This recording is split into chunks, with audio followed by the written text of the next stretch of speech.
I may have looked somewhat normal to others, but once again, inside my internal reality was miserable.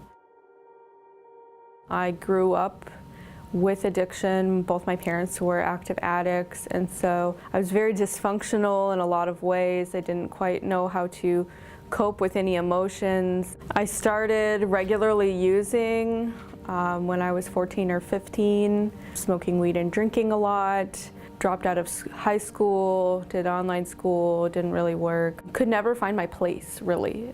Never felt like I belonged anywhere. I had really bad social anxiety as well. I always felt like I wasn't worthy, like I was kind of the trash in the room, and binge drank for a while as a teenager. Then was shot at a kind of wrong place, wrong time sort of scenario.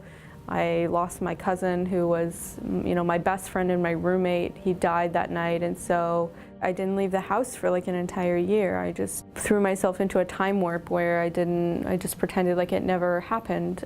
And then when I went back into the world and I started working, of course I had some PTSD and some inability to process grief. So then I turned to drugs as a means to cope. Cumulatively, I used for about 18 months, but that was spread over the course of 3 years. I started with drinking and cocaine, and then I progressed into using meth. Having a parent choose drugs over you on a daily basis leaves a scar so deep that every relationship in my life is affected by it. My perception of reality was incredibly distorted to the point where I thought everyone in my surroundings was against me.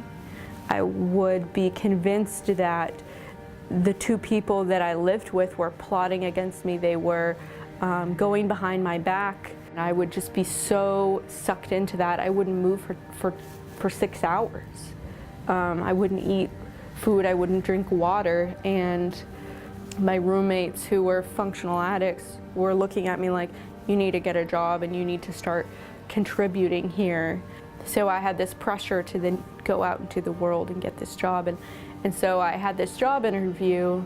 I missed that job interview because I was sobbing on the floor in my bedroom in a pile of clothes, frantically searching for the right pair of pants.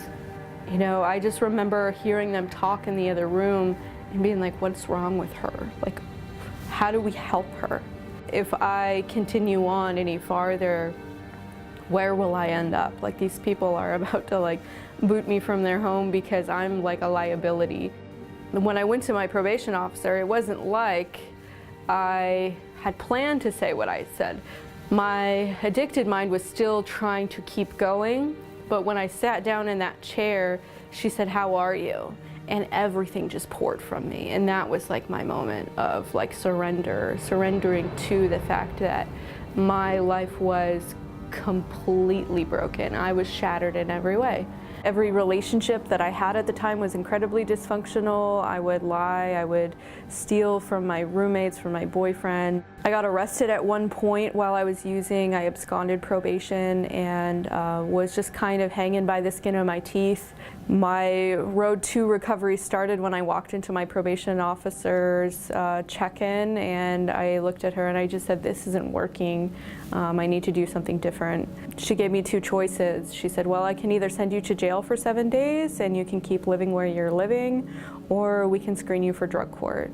I had no idea what it was. I had no idea the hard work that it would put me through. But I moved forward into drug court. I spent a few days in jail, and then I was picked up by this woman who owns the Steps to Recovery homes in Cottonwood. And she just said, okay, so what do you know about recovery? And I'm like, I've been to some meetings. And she's like, okay, well, our program is 6 months. I panicked inside because at that point I could not conceptualize past a week. And like most addicts, that's the case because we're so incredibly involved in this cycle of instant gratification. And so to have someone tell me that I could not get the end result I wanted, the completion, the satisfaction for 6 months was just too much. I had to live in that, one day at a time motto that I still couldn't hardly conceptualize that either. Being in drug court meant that I had to go to a meeting every day. It meant that I had to go to IOP classes. It meant that I had a job search. I literally had to write down every hour of my day and submit it to my probation officer for approval. Classes twice a week, meeting every day, full-time job. I also started going to school full-time in early recovery. I think I had about 90 days clean, and I was like, hey, I want to be a full-time college student. I'm ambitious. I have to find my life purpose.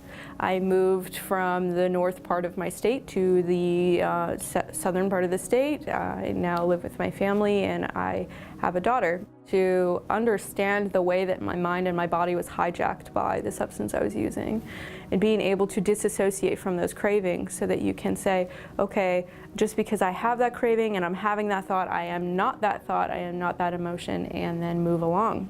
Even though I was having those thoughts and I really wanted to use, I found myself at a meeting. I found myself fulfilling my service commitments. Even though my life has been full of trauma, it's been full of loss, it's been full of hardship, I don't have to be a result of those experiences. Staying centered in the perspective that life is not happening to me, life is happening for me.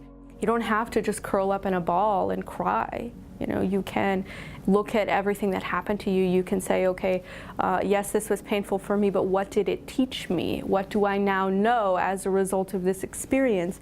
For me, the most valuable currency in my life is the effect I have on others. You don't have to be the product of your life. That story that defines you, that one that you keep telling over and over and over to justify your reality, does not have to dictate your actions anymore.